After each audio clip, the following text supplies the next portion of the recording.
listening to Radio Cayman, the voice of the Cayman Islands. Money Sense is brought to you by the Chamber Pension Plan. For further information, visit chamberpension.ky. The Cayman Islands Chamber of Commerce Pension Plan. We're here for you. As a member of the Chamber Pension Plan, depending on your age, you are invested in one of our 6 life cycle funds, each with a different investment allocation and level of risk. But did you know you have the option of choosing a different fund than what you were originally enrolled in? If you are looking for less risk, simply advise your employer to reallocate your contributions. Remember that pensions are for the long term, designed to maximize your retirement funds. If you have any questions with regards to the fund you are currently in or why you might want to change, please contact us at 745-7630 or admin@pensions.ky. The Chamber Pension Plan. We're here for you.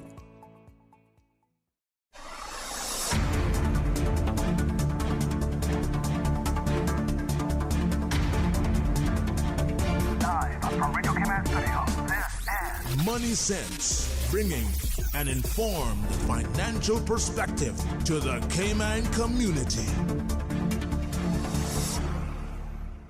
Good morning and welcome to Money Sense. This is your host today, Adam Butler from the CFA Society of Cayman Islands. And for once, I'm going to reverse the roles. I brought to you none other than Emil Kalinowski, and both Emil and I host other shows, and what we both, I know, have observed is that it's nice to be interviewed every once in a while when you're used to being the host. So I thought I'd bring Emil on, and he does have a very special talent. One of my friends who is best at distilling technical and complex topics into things that are, or into explanations that are approachable and accessible by people who are not, who don't spend all day, every day in this domain. So today we're going to talk about how Emil views the world of markets and economies. And so maybe,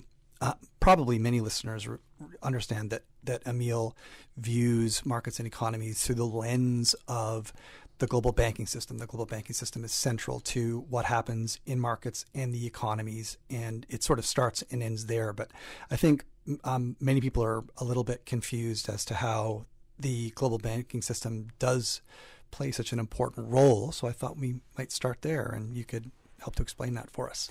Well, thank you very much, Adam. I'm always perplexed whenever someone asks me to be interviewed, so it's very kind of you to ask me to join. And I hope to do a good job here explaining how it works, at least in my mind. The global banking system provides the tool that the economy and capital markets can use to function well. So, speaking of the economy, I like to think of the economy as there being 4 states of the economy. I'm sure there's more, but that's all I can do is count up to 4. So 4 is, it's when the economy is expanding, economic growth is accelerating, let's say GDP, quarter over quarter, year over year, growing.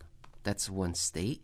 And then another state I like to think of is when we're talking about prices. So is the real economy expanding or is the nominal economy expanding? So do you have inflation taking place and the economy is expanding? That's one, what we'd call, there's one state of the economy. State of the economy, right? Yeah. Perfect. Then another one is the economy is expanding, but inflation, consumer prices are decreasing. Then a third one is the economy is not expanding, but inflation is expanding. Let's call that stagnation. And then the fourth one is what we typically refer to as a recession, is when the economy is contracting and inflation is contracting. And so those are the 4 states of the economy in my mind. And markets, capital markets and commodity markets and currency markets behave in certain patterns, repeatable patterns over time in each of those 4 states. Now, how do we get to those 4 states? Many people will say, well, it is based on government policies, or that very high taxes are bad. Maybe some people say very low taxes are good. Some people might say. Good people can disagree. Or they'll say, well, it's monetary policy that drives the economy. Or perhaps it's a liberal free order that creates the the socioeconomic conditions for an economy to grow or shrink. And let's say communist dictatorships will do very poorly, or authoritarian countries will do very poorly, while free countries will do very well. And I think that's true or false depending on the circumstances and time. And those circumstances, I think, that are most explanatory, not government fiscal policies, not monetary central bank policies, not political organizations of society. I think what is most explanatory is whether or not there's enough money in the system for economic activity to be taking place, or inflation to be taking place. And the key, as you mentioned earlier, is that money, that credit, comes from the private banking system, not from the central authorities, not from the central bank. Yeah, so I think that probably runs counter to many people's intuitions who, at least perceive that obviously the private markets in the banking system play a role, but also that the Federal Reserve and their policy rates and their the activity on their balance sheets, like what's been happening over the last decade in full force, where they've been expanding their balance sheets by buying bonds from the secondary market, but buying government bonds, that will have an impact on the economy and on markets. And that when the Treasury, when the government itself spends money into the economy by, for example, implementing an infrastructure bill that is going to build highways or build bridges or build schools, that also has a meaningful impact on what happens in the economy. And I think what your sort of school of thought has observed is that the size of what the Treasury is doing and what the Fed is doing is dwarfed in modern economies by what's happening in the private banking system. Would you say that that's a fair assessment? That's a very fair assessment. I definitely don't want to come across as a zealot saying it's only the private banking system that creates any sort of economic activity or inflation or problems or booms in an economy. I do look askance at the central banks. I think they're the least important. Then the central governments are important, and then the money creating private banking system is being the most important. Of course, we probably don't have enough time, but I wonder where political organization comes in relative importance. I suppose that's the most important. That's the foundation you need for a society to function. But setting that aside, yes, it is the private banking system that provides us the tools, the credit, the collateral, the loans, the money to be able to function at a clip whereby we are satisfied. So let's say these banks were not extending loans quickly enough. The economy would still be growing at a certain pace. But I put it to you that we would be unhappy about it. We would be unsatisfied about it. And we would complain to our politicians and put people in charge that would loosen up the purse strings or make the economic credit creation looser, because that would be to our liking. Like right now around the world, there's positive economic growth, and there has been for the past 15 years, but it's not positive enough. We're running well below potential. Wonderful. I thought it was my job to put things simply. Well, that's exactly what I should have said 5 minutes ago. Yes. And in case people are very interested in this topic, and if you are, what is going on in your life? I would not recommend being very interested in this. But in case you are, a wonderful paper by the Bank of England in the first quarter of 2014, and it was called Money Creation in the Modern Economy. And in that paper, they explain, the Bank of England says, we are not central to money creation. Because earlier you said that most people would be surprised if they heard that it's the private banking system and not the central banks that create the most amount of money. And there it is, the Bank of England, one of the oldest central banks in the world, in this paper, Money Creation in the Modern Economy, 2014, March, they say, 93% of money in the economy comes from the private banking system, and I'm pretty sure they're underplaying it. Wow, interesting. In fact, I think 93 or 97%. I can never remember. Comes from the private yes banking system. Right. Yes. Gotcha. And so, do you forgive me? There's just one little point to make it simple. Yeah, please. People will be saying, but wait a minute, the private banking center can't be committing international fraud by counterfeiting paper bills because they would go to jail. Well, that's correct. The central banks and the treasuries and ministries of finance are in charge of that. But the world economy runs on credit and bank ledgers, and that's what banks create out of thin air. They say, you have this much, we are creating a loan and we're giving it to you. And that is not the creation of paper bills, which is not counterfeiting. And that's how a private enterprise can create more money than the official government institution, because they're not creating the kind of money that you and I are used to. It's in our billfold, at least when we think of money. Okay, so money is used for consumption and investment, and the private banking system is responsible for the creation of the majority of money. So what's happened over the last 10 years? The private banking system hasn't been creating money at a rate that allows the global economy to meet its productive potential. Why is that? And how can we incentivize them to create money at an appropriate rate? Well, a moment ago I was talking about things that are money but not money. And in the banking system, they create things that they believe to be money good. And they get so carried away sometimes that they realize, oh, this product, a mortgage-backed security, is not money good. I thought it was. So let's take a look at our billfold. We have debit cards, that's a form of money, credit cards, coin, cash, coupons. That's all formats of money that we believe we can turn in and people will accept. Same thing in the international banking system, except they don't call them coupons or coins or credit cards. They call them mortgage-backed securities, interest rate swaps. You can help me, swaptions, on and on. A wide variety of different derivatives. Emerging market bonds. These things are money good. You can give it to anybody in the international banking system and they'll accept it.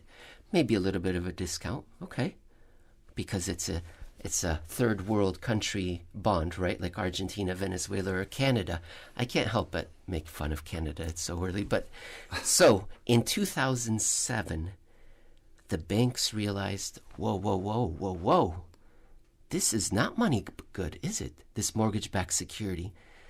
And my balance sheet, I have been counting on this to be money good. Wow. Imagine looking in your wallet and cutting up half or a quarter or random pieces of things that you thought were money. And that's what happened in the global financial crisis. And then in 2011, 2012, something very, very, very similar happened in Europe, except it was for sovereign bonds. Portugal, Italy, Greece, and one other country that I love, Ireland. Okay. And all of a sudden, that wasn't money good. Then in 2014, 2016, it was emerging market currencies and bonds. Wow. So it keeps happening over and over. And it happened again in 2018, 2020. We led up to the COVID crisis, made it worse. Yep.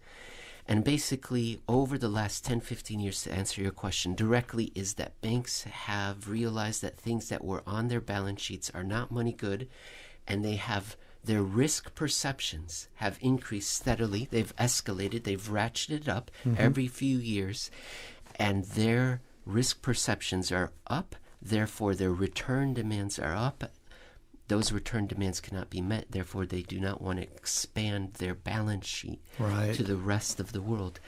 I know we're coming up on break, but before 2008, those balance sheets were expanding exponentially. Now they've become linear or stagnant.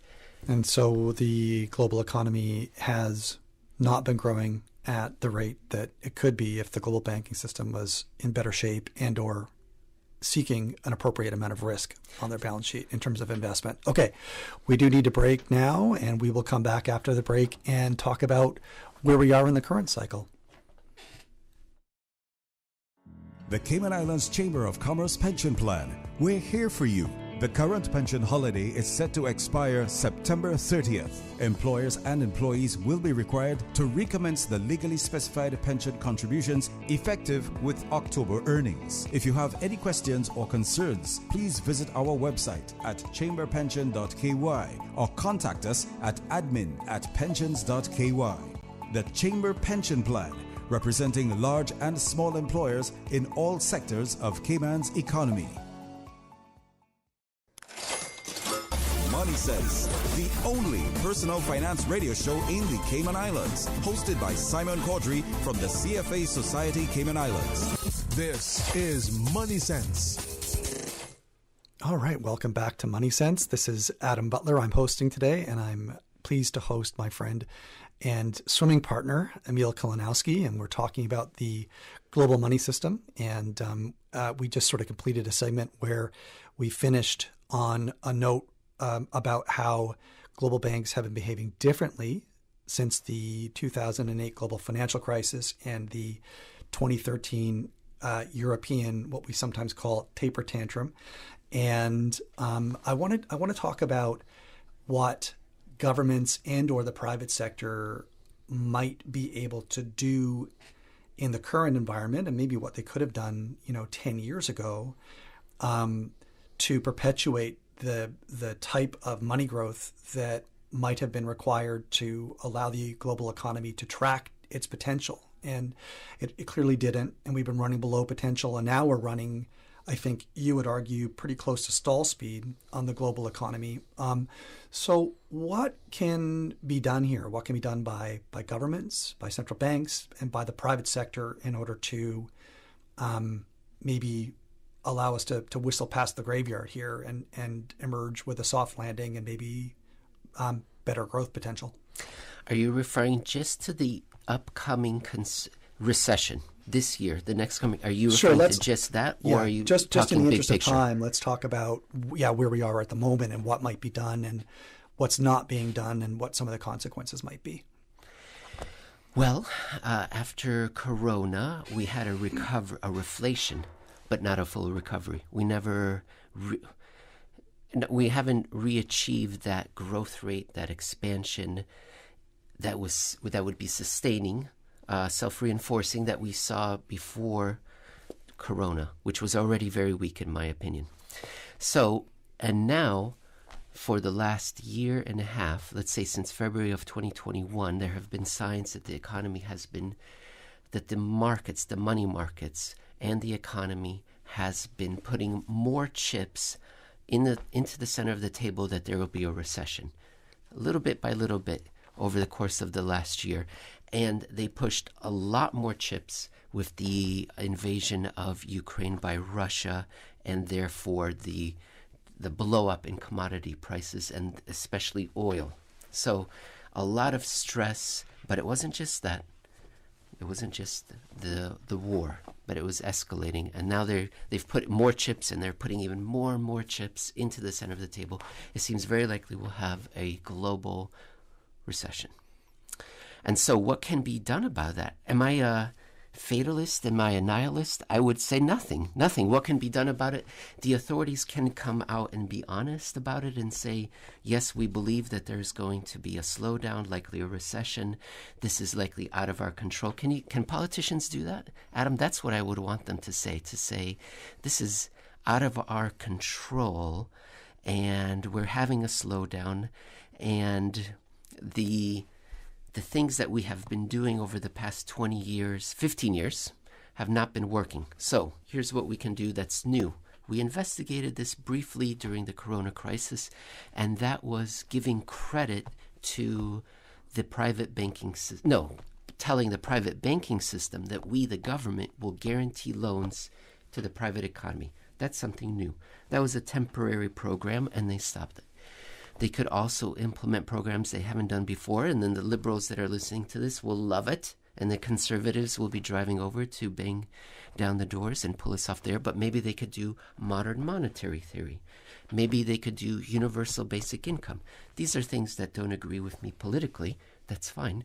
These would be new things that have not been done over the past 15 years. What the politicians and central bankers should not do is more of the same that they've been doing over the past 15 years, which is a one-time stimulus program, a one-time tax rebate, a quantitative easing. What do you think of that? Yeah, so almost just to steal from the central banking circuit, the whatever it takes, but whatever it takes in terms of sustainable deposit creation in the global banking system. And, that could be either through the origination of loans, or it could just be like they did during the COVID crisis, the government just creating demand deposits for citizens, right? And you could do that using universal basic income, or you can do it using some sort of longer term program, the baby bonus, for example, or the child tax credit, et cetera. Well, maybe not the tax credit so much as just actual anything, baby bonuses but over and over and over. Right, sustain, so that people have a higher confidence, and the banking system has a higher confidence that there will be more money and more presumably economic activity in the system for them to lend against. We're doing it differently now. And my favorite example is going back to the last worldwide depression, which was the Great Depression in the 1930s. And in the United States, Franklin Roosevelt, when he came into power in 1933, in his first 100 or so days, he acted as if the country was under attack. And it wasn't. It wouldn't be physically under attack, but it was under socioeconomic attack. And he reacted as a military martial law type of leader. And he passed not one executive action, not one piece of new legislation, but if going off of memory now, so forgive me for all the American historians out there, but if I remember correctly, it was 150 executive actions and new pieces of legislation in the first 100 days. It's hard to believe, right? But that was the message, saying we are doing lots of things because we have already been in a depression for 4 years by that point. Compare that to what politicians are doing now around the world, which is a one-time stimulus program, a one-time credit guarantee program. The central banks have been doing repeated programs, but those have been not working. So in the 1930s, prices were falling. In 2022, prices are rising, or at least they have been, certainly, right? And I don't want to invoke that word that starts with I and ends with inflation that you and I might find contentious, but I think we can both agree that certainly prices have been rising, or at least the public is perceiving that prices are rising. They definitely are. And how do we observe it? It's not, sometimes you can buy a product and it's the same price as it was before, but there's just less of the product in the package, for example. So Chocolates. shrinkflation. Yeah. So prices are rising now. And so do you think that complicates the policies that we might be able to introduce at the moment, and makes it more difficult to walk that tightrope? Oh, definitely. This is a serious, what would the word be? This is a new social contract that I'm asking for that would change the path that we're on. So this is not something that you do without thinking it through. Prices are rising, so what would you do? Universal basic income, that would be more than the prices. Perhaps you would have to put capital controls in, or all manner of trade wars, trade tariffs. Maybe you would have to put tariffs on foreign goods so that you would encourage manufacturing internally. That would give people employment. It's a whole new social contract. That's what I'm asking for. That would change the pattern that we've been on for the past 15 years. I'm not saying it's easy, but the countries that I think could be able to do this are those countries that have a high level of a trade deficit. So that means they have so much demand. The United States, the Cayman Islands, the Britain, United Kingdom, they have so much demand that it surpasses the size of their economy. They need to buy goods and services from abroad. That's how much demand they have. Their economy can't meet all the demand internally. So they have a high persistent trade deficit, and a large pool of unemployed workers, a large pool of the labor force that's not employed. And if you could put up trade tariffs as they did in the 1930s and so forth, then you could put people to work and meet that demand. And perhaps then inflation would be able to moderate, or maybe not too much. What do you think of that? Yeah, I mean, I think when we've chatted offline about some of these things, and I think we see eye to eye on a lot of things and the types of policies that might actually make a difference. But I think we also share some caution in our optimism about the ability of global governments to make that kind of shift, because it would require them to offer mea culpas on just bad policies, first of all. And I mean, obviously, we're in one of the least constructive political environments in most countries over the past century or more. So it's just very difficult to get new legislation passed and to implement new policies, right? So, given the constraints on the political process at the moment and what we're observing in the economy in terms of rising prices at the same time as we see the market pricing and lower growth, what are some practical takeaways for how investors and just people that are operating in the everyday economy with jobs, how should they be thinking about the environment going forward, both from a portfolio standpoint and in terms of maybe even preparing their lifestyle for what's coming over the next few years? Oh my gosh. Well, thankfully, we only have a few minutes. I won't be able to answer your second question. I think that one belongs to Dr. Amy. If she's listening right now, Dr. Amy, our personal financial planner, she's got to come in and talk about lifestyle. For the immediate future, let's say the rest of the quarter, the next 3 quarters, did I say quarter? I meant year. The next 3 quarters or so, I would assume that investments that perform well in environments where inflation is falling because a recession is taking place and economic growth is falling, those are the investments that would perhaps do best, relatively speaking. You're going to have to help me out with some of them. I'm thinking it would be, you jump in. I would think gold, the dollar, sovereign bonds, I would assume. Things that would not do well, cryptocurrencies, utilities should do well, right? Safest dividend-paying type of instruments, low volatility instruments, not high technology. What do you think about real estate and mortgage bonds? I would think not good, right? Yeah. What do you think? Mortgage bonds are complicated because you've got the prepayment options. So you're gonna, if we do have rates falling, then we may see prepayments pick up. So mortgage bonds are complicated. We'll put those aside. But what about real estate, though? I think real estate's a really interesting asset class. I don't know. I would think it's going to suffer because rates are rising right now, so prices should be suffering now, but I'm assuming rates will be falling soon because we'll be heading towards a recession.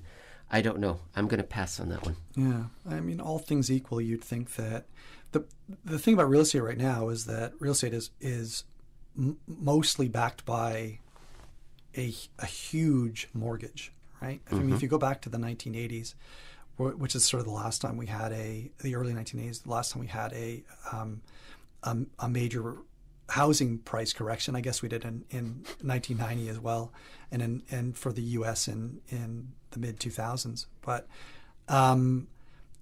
they had a very low debt load, and right now the economy and especially homeowners have a very high debt load. They owe a lot of money to the bank against their home, and so housing right now is a very interest-sensitive asset class, whereas in other periods it hasn't been. So all things equal, lowering rates might actually be beneficial for housing, even while economic growth is slowing. So that's a possibility. But I think you nailed many of the other types of markets that might do well in a global recessionary, deflationary environment. Absolutely, yeah. And just, do you have any advice to offer just people who are maybe concerned about how their jobs might be impacted? No, I don't have anything that would be... No, I don't have any final happy thoughts to part with the audience. And this is why sometimes I'm accused of being called Dr. Doom. All right. Well, thank you so much. This has been a wonderful session, and we look forward to hosting you another time. Have a great day. Money Sense is brought to you by the Chamber Pension Plan. For further information, The visit Cayman Islands Chamber of Commerce Pension Plan. chamberpension.ky. We're here for you.